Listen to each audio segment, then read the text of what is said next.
तो जैसा कि पिछले पार्ट में हमने अभी तक देखा कि एरन मिकासा पर ही हमला कर देता है और मिकासा एक दीवार से टकरा जाती है और ये देखकर सभी के सभी लोग काफी ज्यादा हैरान हो जाते हैं। मिकासा एरन से बचते हुए एरन के पास जाती है और उससे कहती है, एरन मुझे पता है तुम अंदर ही कहीं हो। अरे मैं मिकासा हूँ, मुझे क्यों मार रहे हो तुम्हें उस गेट को सील करना है, क्या हुआ तुम्हें, भूल गए तुम। पर तभी रिको नाम की सोल्जर वहाँ बैठी होती है और वो कहती है, हमें इस एरन से उम्मीद ही नहीं रखनी चाहिए थी, गलती हमारी ही है, हमने इस पर भरोसा कर लिया। और ऐसा कहकर रेड कलर की फ्लेयर गन चला देती है और तभी इया नाम का एक सोल्जर एरन के हाथ की तरफ दिखता है। वो मिकासा पर हमला करने वाला होता है और तभी वो मिकासा से कहता है, मिकासा जल्दी वहाँ से हटो, वो तुम पर फिर से हमला करने वाला है। एरन एक बार फिर से मिकासा पर हमला करने की कोशिश करता है लेकिन मिकासा हट जाती है और खुद एरन को ही चोट लग जाती है उसके ही हमले से, जिसकी वजह से वो नीचे गिर जाता है। वो सोल्जर्स आपस में कहते हैं, भाई हमने गलती कर दी यार, इस पे भरोसा करके, ये तो हम पर ही हमला कर रहा है यार। वो सोल्जर्स दिखते हैं कि एक 12 मीटर का और एक 5 मीटर का टाइटन उनकी तरफ आ रहा है, जिसे देखकर वो सभी डर जाते हैं और कहते हैं, चलो भाई प्लान फेल हो चुका है, यहाँ से निकलो जल्दी, मुझे लगता है हमें एरन को यहीं पर छोड़ना होगा यार। रिको भी कहती है, हाँ सही कहा तुमने। ये सुनकर मिकासा गुस्से से भर जाती है और मिकासा उन सभी को एक डेथ चेयर देने लगती है। इस तरफ सभी के सभी सोल्जर्स उस रेड स्मोक को देखकर काफी ज्यादा परेशान हो जाते हैं और मार्को कहता है, सब खत्म हो गया, मिशन फेल्ड हो चुका है, ये लाल धुआं इस बात की निशानी है। कुछ सोल्जर्स उस कमांडर को कहते हैं, सर मुझे लगता है हमें उन सभी लोगों को वापस बुला लेना चाहिए क्योंकि मिशन तो फेल्ड हो चुका है। पर कमांडर पिक्सिस कहता है, बिल्कुल भी नहीं, जैसा चल रहा है चलने दो, हम इतनी जल्दी हार नहीं मान सकते। इस तरफ सभी के सभी लोग आपस में बहस कर रहे होते हैं और एक सोल्जर अपने कैप्टन से कहता है, सर आपने देखा नहीं एरन ने कैसे मिकासा पर हमला किया, हम इस पर भरोसा नहीं कर सकते, हमें इसे यहीं पर छोड़कर यहाँ से जाना चाहिए। पर यार हम देखते हैं कि ये कैप्टन काफी सही बंदा होता है और इन सभी को कहता है कि तुम लोग उन टाइटन से फाइट करो जो हमारी तरफ आ रहे हैं, हमें एरन को बचाना होगा, हम इसे यहाँ पे नहीं छोड़ सकते, वो ह्यूमैनिटी को बचाने के लिए हमारी आखिरी उम्मीद है। और शायद तुम लोग भूल रहे हो कि मैं कैप्टन हूँ तो मैं ही तुम्हें ऑर्डर्स दूंगा और तुम्हें उनको मानना होगा। मिकासा इयान का शुक्रिया अदा करती है कि उसने उसकी सपोर्ट की और एरन को बचाया। वो मिकासा को एरन को प्रोटेक्ट करने के लिए कहता है और वहाँ से चला जाता है। मिकासा एरन को देखते हुए सोचती है, ये चक्कर क्या है, एरन रिकवर क्यों नहीं हो रहा है, क्या पहले जो इसने लड़ाई की थी उसकी वजह से एरन कमजोर तो नहीं बढ़ गया। इसके बाद हम देखते हैं कि एरन बेहोशी में एक सपना सा देख रहा होता है जिसमें वो उसके घर में होता है और वहाँ पर उसके डैड, उसकी मॉम और मिकासा भी वहाँ पर होती है। थोड़ी देर बाद आर्मिन एरन के पास पहुंच जाता है और उसे ऐसा गिरा हुआ देखकर सोचता है, एरन को क्या हुआ यार, ये तो गेट को सील करने वाला था, ये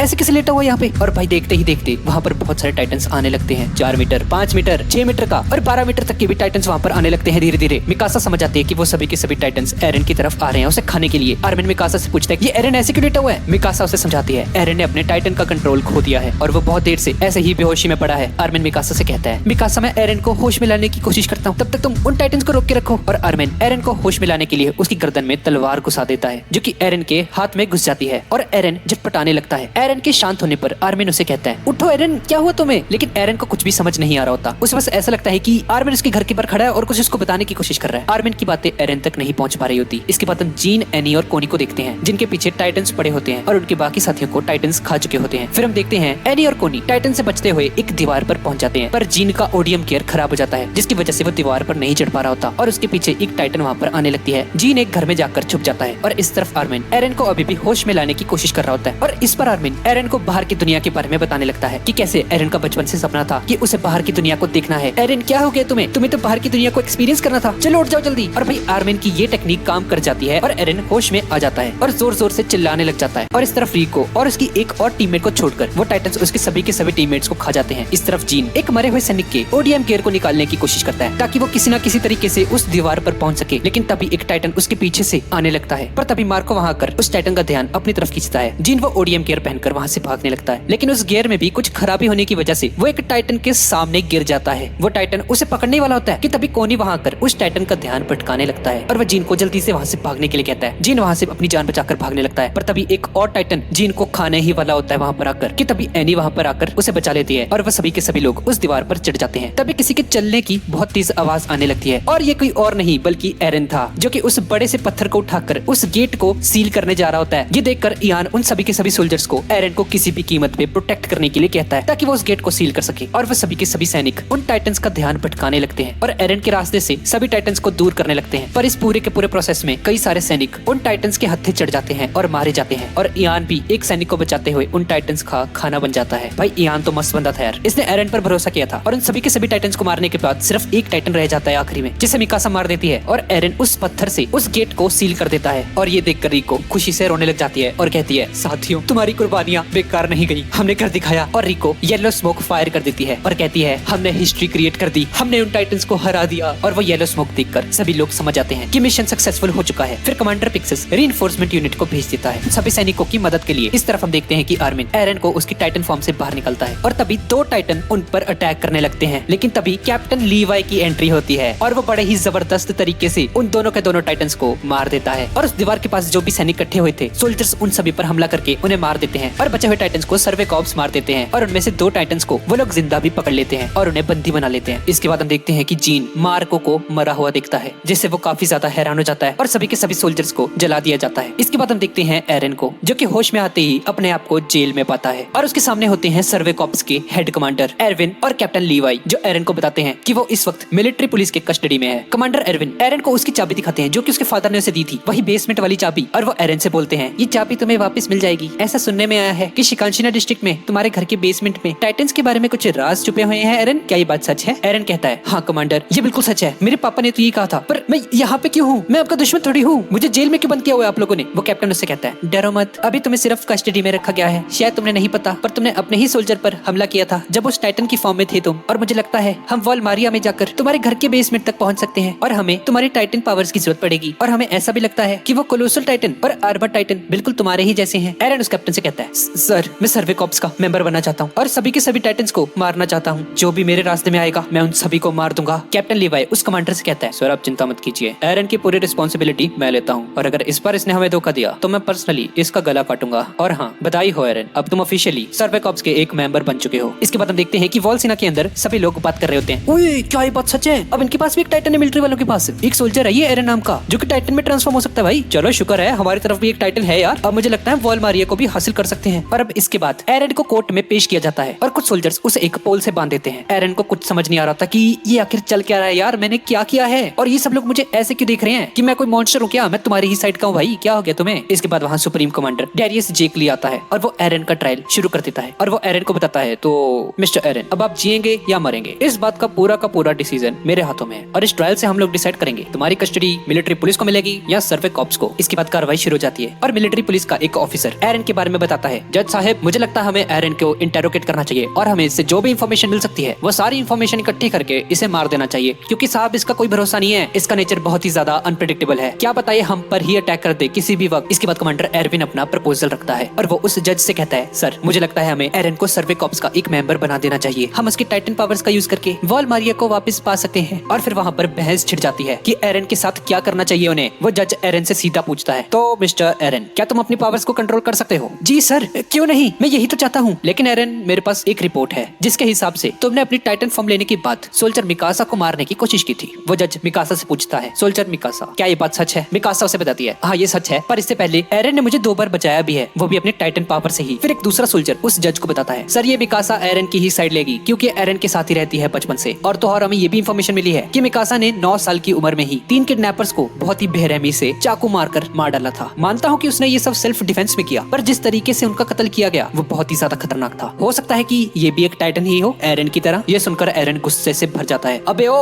अपनी बकवास बंद रख ले, माना कि मैं एक मॉन्स्टर हूँ पर इसमें मिकासा को बीच में मत ला। बेटा अभी मेरे हाथ खुले होते ना तेरे को मैं बताता अच्छी तरह, तेरी भैंस की टेंट, तुम सब के सब लोग किसी काम के नहीं हो, क्या फायदा है तुम्हारे इस सोडियम गियर का? 100% जाते हो 20% वापस आते हो, कोई फायदा है तुम्हारे इस पावर का? तुमसे नहीं हो पाएगा, मुझे ही टाइटन्स का सफाया करने दो। और तभी कैप्टन लीवाई वहाँ पर आकर एरन को बुरी तरह से मारने लग जाता है। मिकासा उसे रोकने जाती है पर आर्मिन उसे रोक देता है। लीवाई उसे कहता है अबे ओ एरन, ज्यादा मत बोल, लगता है तेरी छितर परेड करनी पड़ेगी। और ये बोलकर लीवाई उसकी बहुत ही बुरी तरह से पिटाई करने लगता है। ये सब देखकर वो सभी लोग हक्के बक्के रह जाते हैं और फिर मिलिट्री पुलिस का एक ऑफिसर लीवाई को रोकने के लिए कहता है और कहता है लीवाई बस करो, अगर उसे गुस्सा आ गया तो वो टाइटन में भी बदल सकता है। तो लीवाई कहता है अच्छा, अभी तुम ही तो कह रहे थे कि इसे मार देना चाहिए। लीवाई उसकी पिटाई कर करके एरन की हालत बहुत ही ज्यादा खराब कर देता है। एरविन उस जज से कहता है हमें एरन को कैप्टन लीवाई के सुपरविजन में रखना चाहिए, थोड़े दिन इसको इनकी नजर में रखते हैं, मुझे एरन पर भरोसा है, वो ह्यूमैनिटी की मदद कर सकता है सर। जज उसे कहता है अच्छा, पर अगर ये आउट ऑफ कंट्रोल हो गया तो क्या करोगे तुम लोग? लीवाई उसे कहता है सर आप चिंता मत कीजिए। और वो जज एरन को कैप्टन लीवाई की कस्टडी में दे देता है। और ट्रायल खत्म होने के बाद वो सभी लोग एरन से मिलते हैं और कैप्टन लीवाई भी एरन को सॉरी कहता है उसकी इतनी पिटाई करने के लिए, पर उसे कहता है कि यार ये करना जरूरी था, वरना जज को यकीन कैसे आता कि मैं तुम्हें कंट्रोल कर सकता हूँ। इसके बाद हम देखते हैं एक पुराने सर्वे कॉप्स का HQ को। एरन को देखते हैं जो कि एक घोड़े को तैयार कर रहा होता है और वो अपने सामने बहुत सारे सोल्जर्स को देखता है। अच्छा, तो ये है इन सर्वे कॉप्स का मेन हेडक्वार्टर। अच्छा, तो ये है वो स्पेशल ऑपरेशन स्क्वाड जो कि कैप्टन लीवाई की स्क्वाड होती है। पेट्रा रेल, ओलियो बुजाडो, एल्ड जिन, गंथर स्कल्ट। भाई देख लेना इनके अगर नाम मैंने गलत प्रोनाउंस किए हो तो ये प्लीज कमेंट्स में गालियां मत लिखना फिर मुझे ना। अब एरन सोचता है अपने मन में कि अगर मैंने अपना कंट्रोल खो दिया तो इनमें से कोई भी मुझे झटपट मार देगा। इसके बाद एरन लीवाई के पास आकर कहता है मैंने ऊपर सब साफ कर दिया सर, और क्या मैं आपसे पूछ सकता हूँ कि मैं कहाँ पर सोऊंगा सर? कैप्टन लीवाई उसे कहता है हाँ बेसमेंट में। एरन उसे बोलता है ये क्या बात हुई सर? लिवाई से कहता है बेसमेंट। मुझे तुम पर रत्ती भर भी भरोसा नहीं है भाई, तुमने अभी भी अपने टाइटन पावर को पूरी तरह से कंट्रोल करना नहीं सीखा है यार। फिर हम देखते हैं कि कमांडर एरविन कुछ प्लान बना रहा होता है जिसमें वो उन नए रिक्रूट्स को भी दीवार के बाहर उन टाइटन से फाइट करने के लिए अपने साथ ले जाने की सोच रहा होता है, क्योंकि वो साबित करना चाहता था कि एरन का उनकी तरफ होना ह्यूमैनिटी के लिए एक बहुत ही अच्छी बात होगी। फिर हम सर्वे कॉर्प्स के कुछ मेंबर्स को देखते हैं जो कि चाय पीते पीते कुछ बातें कर रहे होते हैं एक बहुत ही बड़े मिशन के बारे में जो कि 30 दिन बाद परफॉर्म होने वाला है। तभी हांजी वहाँ पर आ जाती है और वो एरन को एक एक्सपेरिमेंट में उसकी मदद करने के लिए कहती है उसे, जो कि वो उन 2 टाइटन्स पर कर रही थी जो उन्होंने पकड़े थे पहले। और हांजी उसे उन सभी एक्सपेरिमेंट्स के बारे में बताती है जो उसने 2 टाइटन्स पर करे होते हैं। पहले तो वो उनसे बात करने की कोशिश करती है जिसका कोई फायदा नहीं होता और फिर वो उन्हें सूरज की रोशनी से दूर कर देती है। और वो जो 4 मीटर का एक टाइटन होता है वो 1 ही घंटे में सुस्त पड़ने लगता है, पर वो 7 मीटर वाला टाइटन उसके 3 घंटे बाद सुस्त पड़ने लगता है। टाइटन्स को खाने की या पीने की कोई जरूरत नहीं होती यार, इन्हें सांस लेने तक की जरूरत नहीं है, उन्हें बस इस सूरज की रोशनी चाहिए होती है जिंदा रहने के लिए। और एक एक्सपेरिमेंट में उन्हें ये भी पता चलता है कि उनकी गर्दन के अलावा उनका कोई और वीक स्पॉट नहीं है और उनकी पूरी बॉडी में बस हवा भरी हुई है, स्टीम से भरे हुए हैं वो लोग। एरन को उसकी बातों में काफी ज्यादा इंटरेस्ट आ रहा होता है। तुम्हें तो बहुत ज्यादा नॉलेज है, मुझे और बताओ इसके बारे में। और हांजी उसे सब कुछ बता देती है जो जो उसने एक्सपेरिमेंट्स किए होते हैं उस पर। और एरन की हालत कुछ ऐसी हो जाती है सुबह तक। तभी एक सोल्जर वहाँ पर आता है और वो हांजी को बताता है कि उन दोनों के दोनों टाइटन्स को किसी ने मार दिया है। और ये देखकर हांजी पागल हो जाती है कि भाई इसको किसने मार दिया,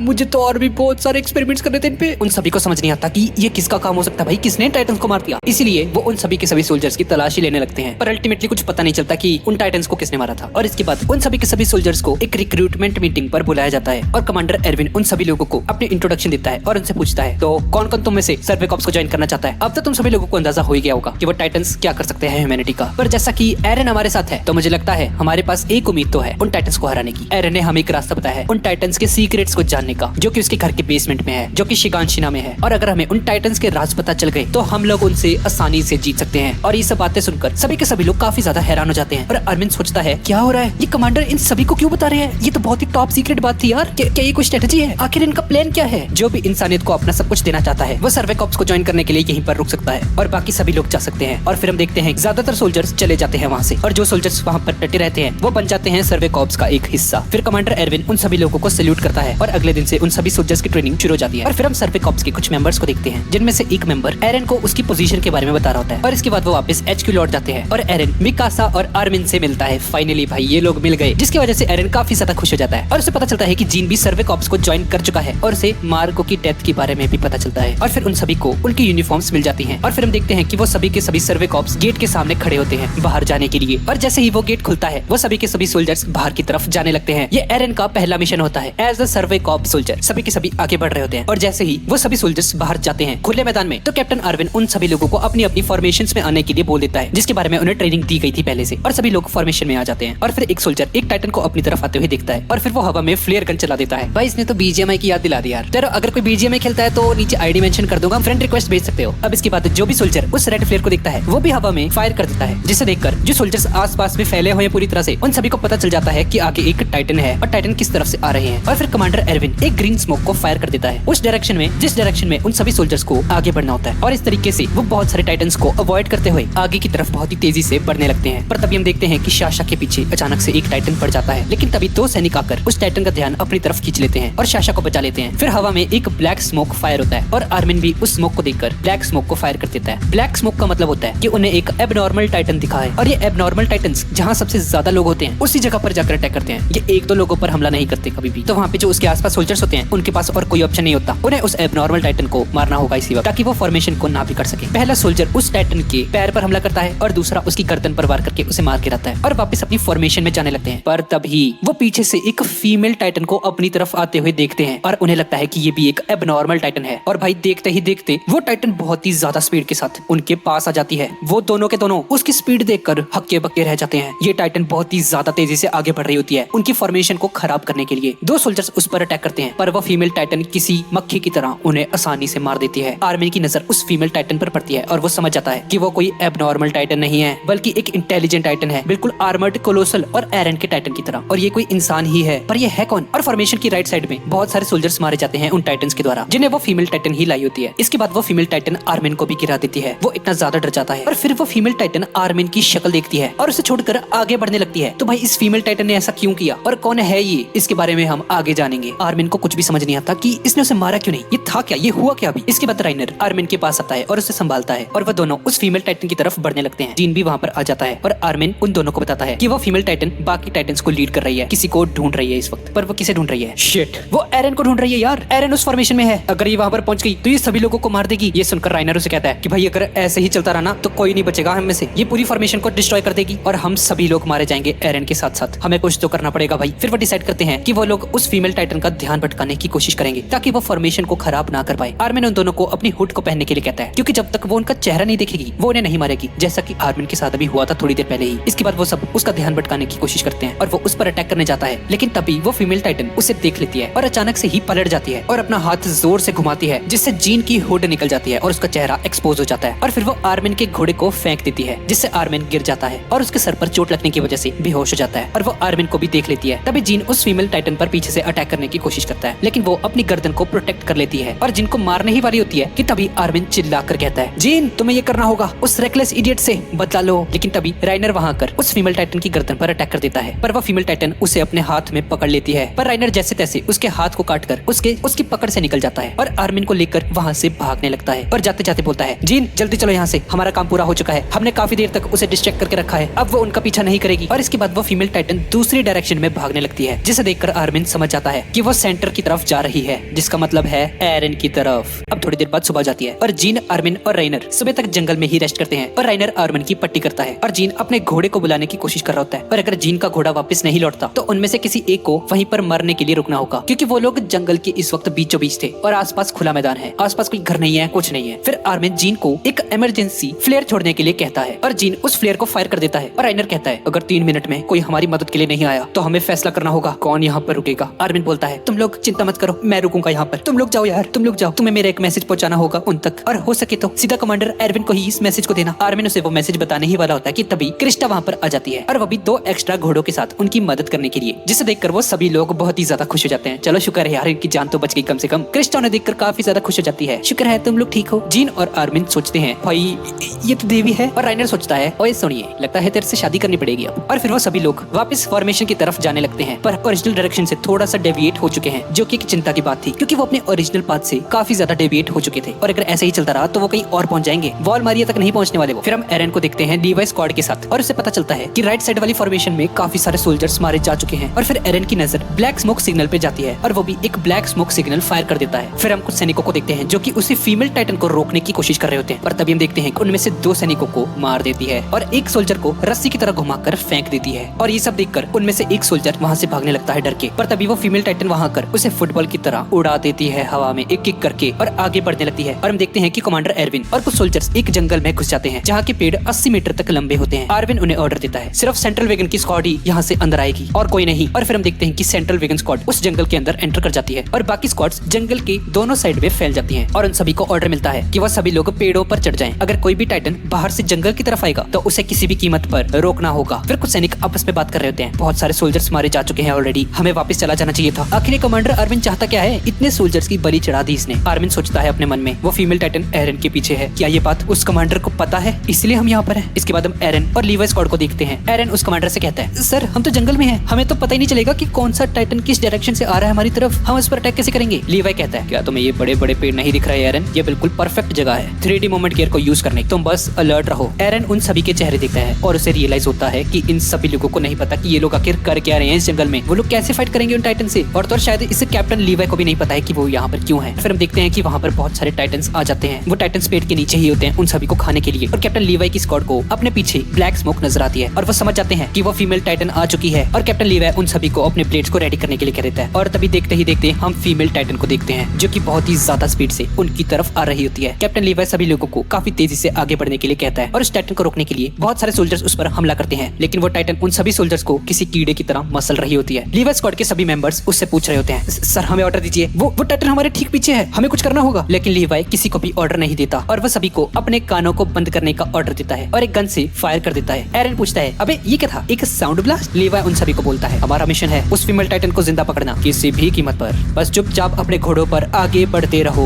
वो सभी सोल्जर्स लीवाई की बात मान लेते हैं, लेकिन वो फीमेल टाइटन सभी सैनिकों को धीरे धीरे करके मार रही है। अब एरन अपने टाइटन फॉर्म में ट्रांसफॉर्म होकर उस फीमेल टाइटन से लड़ने के बारे में सोचता है और वो अपने हाथ को बस काटने ही वाला होता है कि तभी पेट्रा उसे रोक देती है और उसे बोलती है, एरन तुमने प्रॉमिस किया था तुम टाइटन में सिर्फ तभी ट्रांसफॉर्म होगे जब तुम्हारी जान खतरे में होगी। तभी कैप्टन लीवाई एरन से कहता है, ठीक है एरन, तुम्हें जो करना है तुम कर सकते हो, करो अपनी मनमर्जियां, पर टाइटन में ट्रांसफर होने से पहले उन सभी सोल्जर्स का ख्याल रख लेना जिन्हें तुम अपने ठीक पीछे मरता हुआ देख रहे हो। ज्यादा होशियार बनने की कोशिश मत करो। इसके बाद हम फ्लैशबैक में आते हैं, जहाँ पर लीवाई एरन को बता रहा होता है अगर तुम टाइटन में ट्रांसफॉर्म हो गए तो हम तुम्हें बिना मारे भी रोक सकते हैं, जिसके लिए हमें तुम्हारी गर्दन से तुम्हारी बॉडी को काटना होगा। पर इस पूरे के पूरे प्रोसेस में तुम्हारे हाथ और पैर आधे हाथे कट जाएंगे, पर चिंता मत करो, वो तो दोबारा भी वापस उग जाएंगे। और तो और हांजी ने एरन के साथ कुछ एक्सपेरिमेंट्स को ट्राई करने की भी कोशिश की होती है, जिसके लिए वो एरन को एक कुएं के अंदर रख देती है और उसे ट्रांसफॉर्म होने के लिए बोलती है। और कैप्टन लीवाई और हांजी दूर खड़े एरन को देख रहे होते हैं, लेकिन कुछ भी हलचल ना होने पर वो कुएं के पास जाकर देखते हैं कि एरन ट्रांसफॉर्म नहीं हुआ। और एरन उन दोनों को कहता है सॉरी यार, मैं नहीं हो पाया इस बार कन्वर्ट। और कैप्टन लीवाई एरन को इसके बारे में कुछ करने के लिए कहता है, क्योंकि भाई अगर एरन टाइटन में ट्रांसफॉर्म नहीं हो सकता तो ये यूजलेस है, इसका कोई फायदा नहीं है। फिर तो एरन इसके बारे में सोच रहा होता है। एरन का हाथ एक टाइटन के हाथ में ट्रांसफॉर्म हो जाता है थोड़ा सा। वो सभी सोल्जर्स अपने ब्लेड्स निकाल लेते हैं, पर लीवाई उन सभी को शांत रहने के लिए कहता है। हांजी उसे बताती है तो इसका मतलब ये है कि खुद को चोट पहुंचाना काफी नहीं होगा, उसके लिए एक पर्पस होने की भी जरूरत है, जैसे कि तुम्हें टाइटन्स को मारना है, अपनी मॉम का बदला लेना है, तोप का गोला रोकना है, अपने दोस्तों को प्रोटेक्ट करने के लिए, वॉलमारिया के गेट को क्लोज करने के लिए। फिर हम उस फ्लैशबैक से बाहर आ जाते हैं। एरन डिसाइड करता है कि वो टाइटन में ट्रांसफॉर्म नहीं होगा और सर्वे कॉर्प्स के साथ आगे की तरफ बढ़ेगा। और तभी वो फीमेल टाइटन अपनी स्पीड को बढ़ा लेती है। अचानक से फीमेल टाइटन एक जगह पर आकर रुक जाती है और एक सोल्जर उस पर फायर करने का ऑर्डर देता है, और वह सभी लोग अपने हथियारों से उस फीमेल टाइटन पर अटैक करके उसे जिंदा पकड़ लेते हैं। और फिर लीवाई एल्ड को इंचार्ज बनाकर वहाँ से चला जाता है। और वो मेंबर्स एरन से कहते हैं देखा तुमने, हमने उसे पकड़ लिया, हम सर्वे कॉर्प्स को बेटा हल्की में मत लेना तुम। और अब कैप्टन लीवाई एरविन के पास जाता है। एरविन उससे कहता है बहुत बढ़िया, हमने उसे पकड़ लिया। और अब कैप्टन एरविन उस फीमेल टाइटन पर अपने हथियारों को चला देता है जो कि उसे पकड़ने के लिए होते हैं। और हम बाकी सभी सैनिकों को देखते हैं जो कि उस जंगल के बाहर वाले पोर्शन में होते हैं, और उन सभी को भी उन वेपन्स की आवाज सुनाई देती है। उनको कुछ पता नहीं चल रहा था कि आखिर ये जंगल के अंदर कर क्या रहे हैं आखिर ये लोग। पर जीन और आर्मिन समझ जाते हैं कि कैप्टन आर्विन उस फीमेल टाइटन को इस जंगल के अंदर लेकर आए ताकि वो उसे यहाँ पर पकड़ सके। इसके बाद हम एरन और लीवाई स्क्वाड को देखते हैं, और अब उन्हें पता चल चुका होता है कि वो इस जंगल में क्यों आए थे और उनका असली मकसद क्या था यहाँ पे आने का। एरन उन सबसे कहता है कि चलो ठीक है, मैं तो नौसिखिया हूँ, मुझ पे भरोसा नहीं था, पर यार कैप्टन लीवाई ने तुम लोगों को भी नहीं बताया कि हम यहाँ पे क्यों आए थे, कि कमांडर एरविन को तुम पर भरोसा नहीं है। तभी एल्ड वहाँ पर बोलता है मुझे लगता है कमांडर के पास एक वैलिड रीजन था हमें ये सब ना बताने का, क्योंकि शायद हम सभी के बीच में एक इम्पोस्टर है जो कि एरन की तरह ही ट्रांसफॉर्म हो सकता है एक टाइटन में, और उन दो टाइटन्स को भी उसी ने मारा हो, ऐसा बिल्कुल पॉसिबल है भाई। फिर हम फीमेल टाइटन को देखते हैं और लीवाई और कमांडर एरविन उसकी गर्दन पर अटैक करने के लिए जाते हैं ताकि वो उस इंसान को बाहर निकाल पाए जो उस टाइटन के अंदर है। लेकिन वो फीमेल टाइटन अपने हाथों को किसी स्टील की तरह हार्ड बना लेती है और लीवाई और एरविन की ब्लेड्स टूट जाती हैं। अब कमांडर एरविन एक सोल्जर को बुलाता है और उसे कहता है इसकी कलाइयां काट दो। फिर हम लीवाई को देखते हैं जो कि फीमेल टाइटन के सर पर खड़ा होकर उसे बोल रहा होता है चलो अभी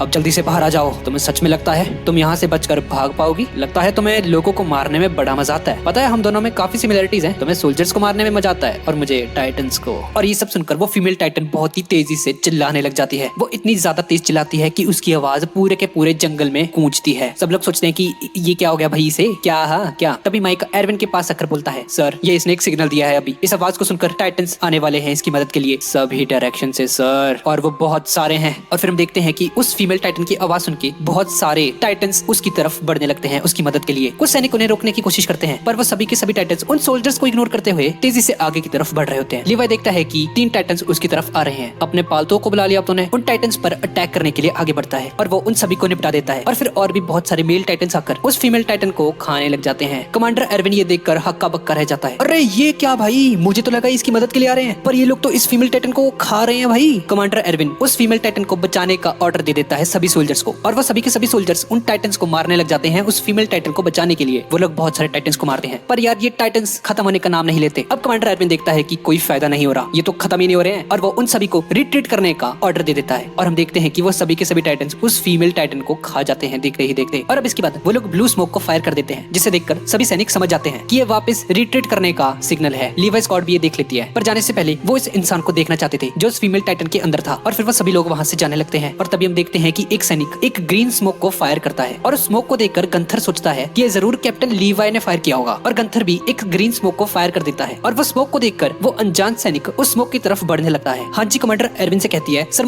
मुझे देखना था उस टाइटन के अंदर कौन थी, पर कमांडर एरविन उसे बताता है कि हमने उस फीमेल टाइटन को उन टाइटन्स का खाना बनते हुए देखा है, पर मैंने उसके अंदर कोई भी इंसान नहीं देखा यार। दरअसल हुआ ये था कि उस फीमेल टाइटन को पता था कि वो कैप्चर हो चुकी है, और अब उसके अंदर जो इंसान बैठा हुआ था उसका भांडा फूट जाता, इसलिए उसने एक जोर की आवाज लगाई ताकि बाकी के जो आसपास के टाइटन्स थे वो सभी टाइटन्स उसकी तरफ आकर उसकी बॉडी को खा जाएं, और मौका देखते ही वो उस फीमेल टाइटन की बॉडी से बाहर निकलकर वहां से भाग जाएगा। और अब कमांडर आर्विन समझ चुका था कि उस फीमेल टाइटन के अंदर जो इंसान था वो बाहर आ चुका है, और तो और उसके पास ओडीएम गियर भी है, वो हम में से ही कोई एक है। हम उसी स्ट्रेंजर को देखते हैं जो कि लीवाई स्क्वाड के पास आ चुका होता है, और उसे देखकर गंथर सोचता है ये कौन है, क्या ये कैप्टन लीवाई है? मुझे तो नहीं लग रहा यार। और फिर वो स्ट्रेंज सोल्जर अचानक से ही गंथर पर अटैक करके उसे मार देता है और ये देखकर एरन और लीवी स्कॉट बहुत ही ज्यादा शॉक हो जाते हैं और इस सीरीज का तीसरा पार्ट यहीं पे खत्म हो जाता है। तो गाइस यही थी आज की वीडियो। और गाइस जैसा कि मैंने आपको बताया था कि 20 तारीख को मेरे एग्जाम्स खत्म हो जाएंगे और उसके बाद रेगुलरली वीडियोस आएंगी, तो अब तैयार हो जाइए क्योंकि अब इस चैनल पर रेगुलर वीडियोस आने वाली है। तो प्लीज चैनल को सब्सक्राइब कर देना और इस वीडियो को भी लाइक जरूर कर देना और इसका अगला पार्ट 1-2 दिन में आ जाएगा। तो ठीक है गाइस, और मिलते हैं इसके अगले पार्ट में।